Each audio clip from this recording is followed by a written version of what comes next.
I've always found solace in the quiet rhythm of my days, tucked away in my cozy apartment in the heart of Boston. At 58, after my divorce from Richard 10 years ago, I've built a life that feels like a well-loved book. Predictable, comforting, with every chapter neatly in place. My mornings start with the soft hum of the kettle boiling for chamomile tea, the steam curling up like whispers from the pages of the novels that tower around me. As a librarian at the local public library, I spend my hours cataloging forgotten tomes, their spines worn from hands that once held them with the same reverence I do now. The faint scent of aged paper mingles with the herbal notes of my tea, creating a sanctuary where chaos dares not intrude. My son Alex worries about me, though. He's 32 now, living across the country in Seattle with his own family, but he calls every week, his voice laced with that gentle concern. "Mom, you need to get out more," he'd say, his words echoing the emptiness he imagines in my life. I tell him I'm content. My evening walks in the nearby park, where the maple trees rustle like old friends sharing secrets, are enough. But deep down, there's a flicker of something unspoken, a longing for the unexpected that I buried long ago with my marriage vows. Richard and I had faded like ink on yellowed paper. No drama, just a slow unraveling until we were strangers sharing a house. Independence suits me, or so I thought. It was Alex who insisted I reconnect with Marcus. "You remember him from that literary festival back in college, right? The guy with the camera who made everyone laugh?" Oh, I remembered. Marcus was 62 now, a freelance photographer who'd traded lecture halls for globe-trotting adventures. Our paths had crossed briefly at that festival in New York all those decades ago. Me, a wide-eyed literature major from Massachusetts, him a charismatic art student from Chicago. We'd shared a panel discussion on storytelling through images and words, our banter sparking like fireflies in the dim auditorium. But life pulled us apart. I dove into academia and then librarianship, while he chased sunsets across continents. Fond memories, distant as faded photographs. When Alex gave me Marcus's number, I hesitated. What would we even say after all these years? But curiosity, that sly intruder, nudged me to text him. To my surprise, he replied almost instantly, his message brimming with that same quick wit. "Elena, the book whisperer herself. Heard you're drowning in shelves. Need a hand reorganizing? I'm in town for a shoot." Before I knew it, he was at my door one crisp autumn afternoon, camera slung over his shoulder like an old companion, his grin breaking through the gray clouds outside. He stepped inside, his presence filling the room like a sudden burst of sunlight. Tall and lean, with silver threading his dark hair and laugh lines etching stories around his eyes, Marcus looked every bit the adventurer. "Elena, you haven't aged a day," he teased, pulling me into a quick hug that smelled of fresh air and faint cologne. I laughed it off, feeling a warmth creep into my cheeks that I hadn't felt in ages. "And you're still charming your way into trouble, I see." The task at hand was my overflowing bookshelf, a chaotic monument to my love of literature that I'd postponed reorganizing for months. Marcus dove in with energetic precision, shifting volumes as if composing a shot. I watched from my armchair, sipping tea as he regaled me with tales of his travels, dodging monsoons in India, capturing auroras in Iceland, the thrill of a last-minute flight to Paris for a Fashion Week gig. His stories weren't boastful, they were alive, painted with humor about misadventures, like the time he lost his passport in a Moroccan market and bartered his way out with a roll of film, and reflections on dreams that slipped away. Our banter flowed effortlessly, like a river finding its course after a long drought. "Remember that festival debate?" he asked, handing me a dusty copy of Hemingway. "You argued words could capture the soul better than any photo. I think you won that round." I smiled, placing the book on a higher shelf. "And you said images spoke truths words couldn't touch. Maybe we were both right." As we worked, a lively undercurrent stirred, challenging the structured solitude I'd clung to. What was this feeling? A hint of untapped joy, perhaps, waiting to burst forth like a plot twist in one of my novels. By late afternoon, the shelves gleamed with order, but the air hummed with something new. Marcus wiped his hands on his jeans, his eyes twinkling with mischief. "You know, Elena, I've missed this. Shared discoveries like back in the day." His words hung there, inviting. I felt a pull, a mysterious spark that made my heart quicken. What secrets did he hold from his wandering life? And why did his presence make my orderly world feel suddenly alive with possibility? I wanted to know more, to unravel this unexpected chapter. Little did I know, this was just the beginning of a story that would upend everything I thought I knew about myself. With the bookshelf tamed, my apartment felt different, like a stage reset for a new act. The late afternoon light slanted through the window, casting golden streaks across the hardwood floor, and Marcus stood there, hands on hips, surveying our handiwork. I caught myself staring at him, at the way his flannel shirt stretched slightly over his shoulders, the way his eyes crinkled when he grinned. There was a hum in the air, a vibrant pulse that hadn't been there before, replacing the static calm I'd grown so used to. I sipped my chamomile tea, now cold, and felt a stir of something reckless, something I hadn't felt since my college days when I'd sneak off to poetry readings instead of studying. Marcus turned to me, his gaze playful yet searching. "You know, Elena, I miss the thrill of those old discoveries," he said, leaning against the shelf. "Back when we'd argue over books and art until midnight, thinking we could change the world."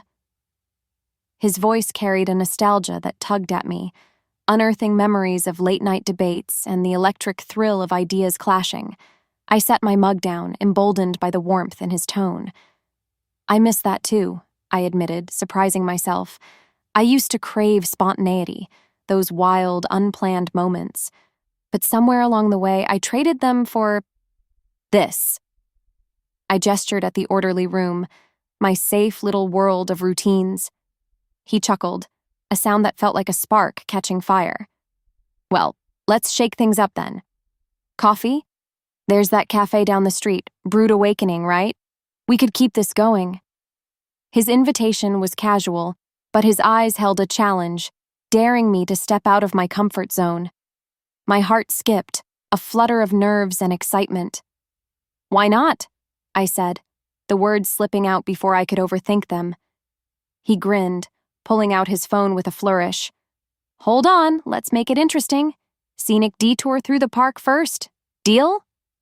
I laughed, nodding, already swept up in his energy. The walk to the cafe was anything but direct.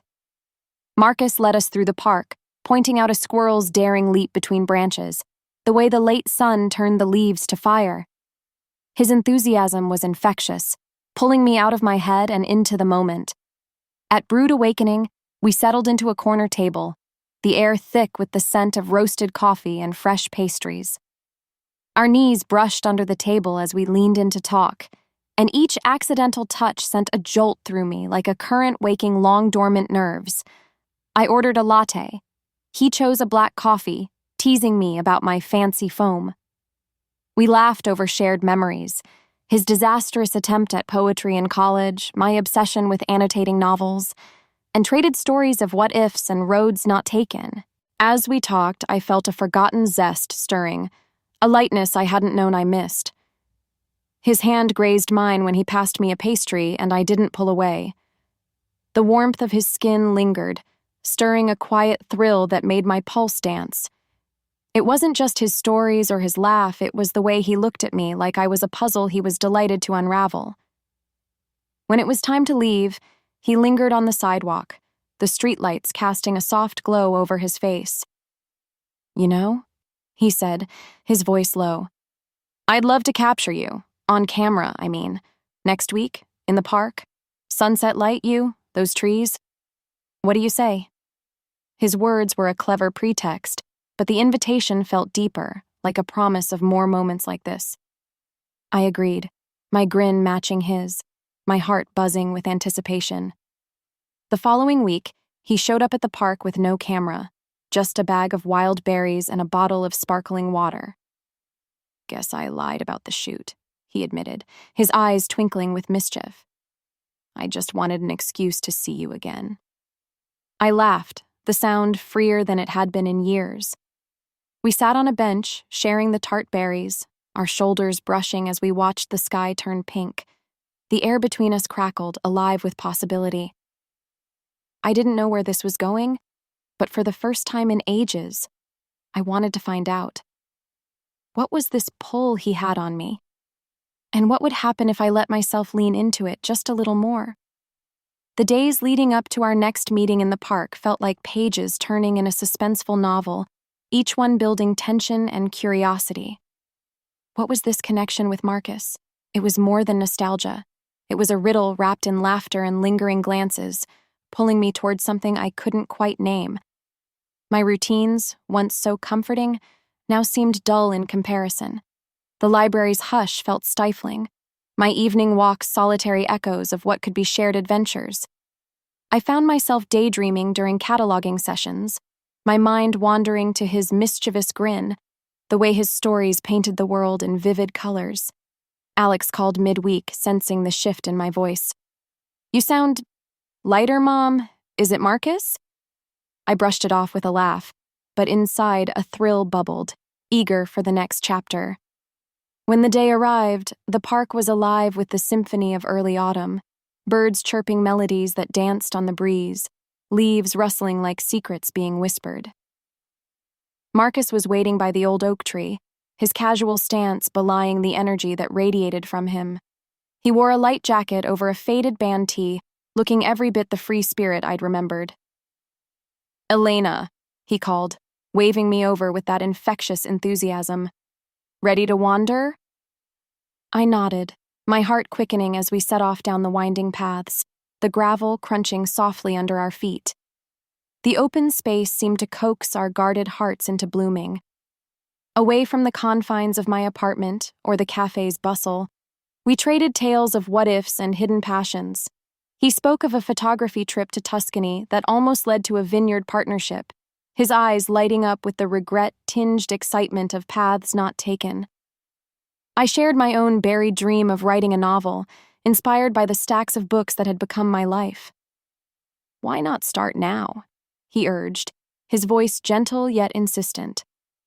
We laughed about our youthful follies, my disastrous attempt at backpacking through Europe on a shoestring, his ill-fated rock band phase in the 80s. The air between us hummed with a vibrant connection, each story peeling back layers, revealing souls that had waited decades to reconnect. As we meandered deeper into the park, the sun filtering through the canopy in golden shafts, a surge of boldness overtook him. His fingers brushed mine, tentative at first, then intertwining with a firm warmth that sent a shiver of delight through me. "Dance with me," he said, not asking but inviting, pulling me into a spirited twirl amid the falling leaves. I laughed, protesting half-heartedly, but surrendered to the rhythm, our steps light and playful, the world spinning around us like a carousel of forgotten joys. The leaves swirled at our feet, a colorful confetti celebrating this unexpected freedom. My pulse raced, not from exertion, but from the closeness, the way his hand fit perfectly in mine, hinting at deeper harmonies yet to be explored. We slowed, breathless and grinning, and in that charged moment, our eyes locked. Time seemed to pause, the park fading into a blur. Then, with playful urgency, he leaned in, his lips meeting mine in a burst of warmth that tasted of adventure and rediscovered fire. It wasn't tentative. It was a bridge across years of separation, an exhilarating recognition that ignited something deep within. I melted into it, my hands finding his shoulders, the world narrowing to this single thrilling point of contact.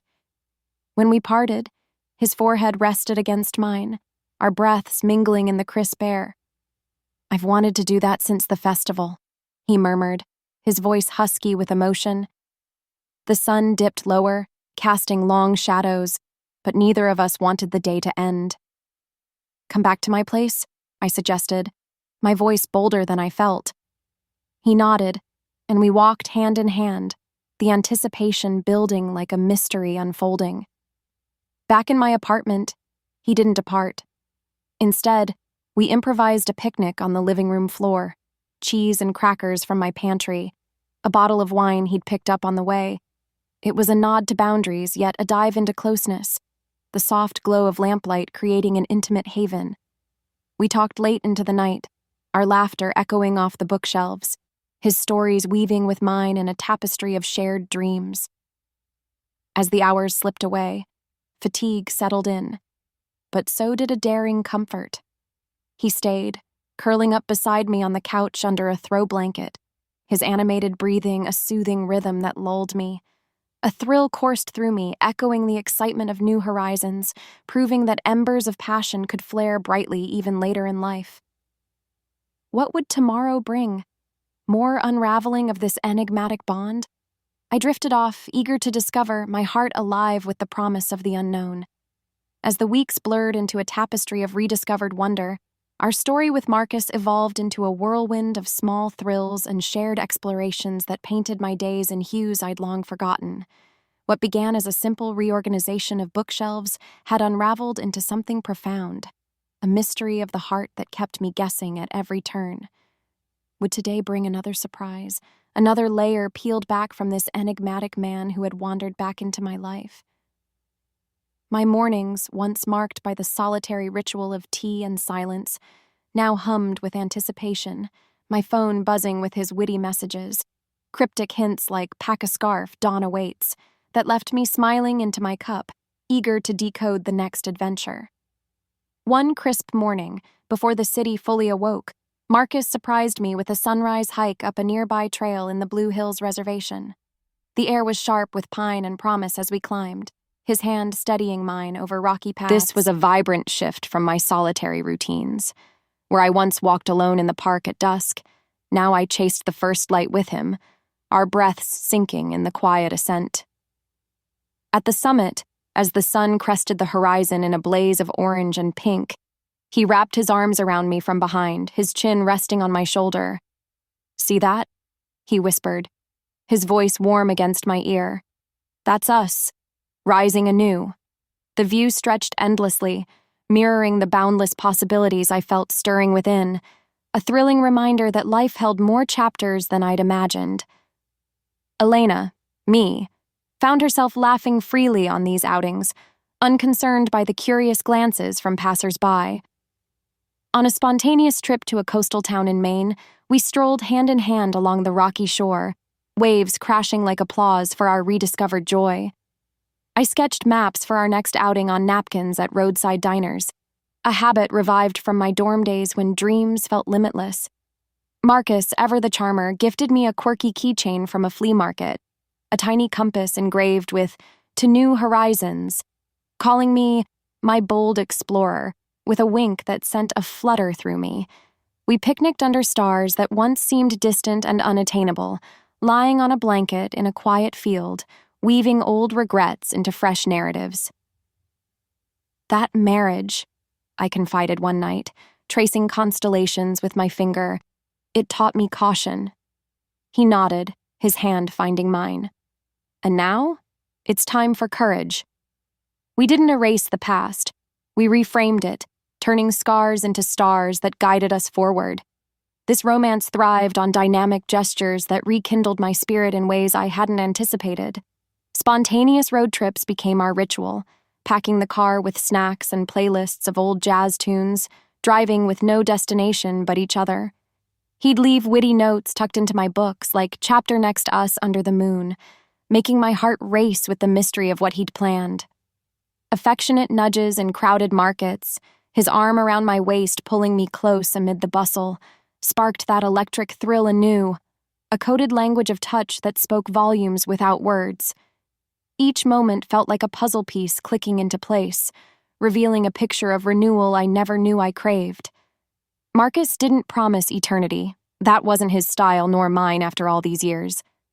Instead, he invited me to chase moments, affirming with every shared laugh and lingering gaze that I was far from finished. "Life's not a shelf to organize," he'd say, his eyes twinkling. "It's a path to wander." And wander we did, through art galleries where we'd debate abstract paintings until closing time, or quiet evenings on my balcony, sharing stories that bridged our separate lives into one intertwined narrative. The thrill wasn't just in the adventures, it was in the uncertainty, the eager curiosity about what lay around the next bend. Would we climb another hill at dawn? Steal away for a weekend in the mountains? Each possibility kept my pulse alive, my thoughts buzzing with romantic intrigue. From that cluttered shelf in my apartment to these boundless paths we now explored, I learned that disruptions could ignite the soul in unexpected ways. My structured world, once a fortress, had cracked open to let in the light of connection, proving that true renewal wasn't in perfect order, but in the heart's eager leap toward joy. As I looked at Marcus one evening, his profile silhouetted against a setting sun, I felt a profound gratitude for this late-blooming chapter. The mystery had unfolded not into answers, but into a beautiful question. What more could we discover together? And in that question, I found the most exhilarating romance of all, a love that whispered of endless horizons, inviting me to keep turning the page.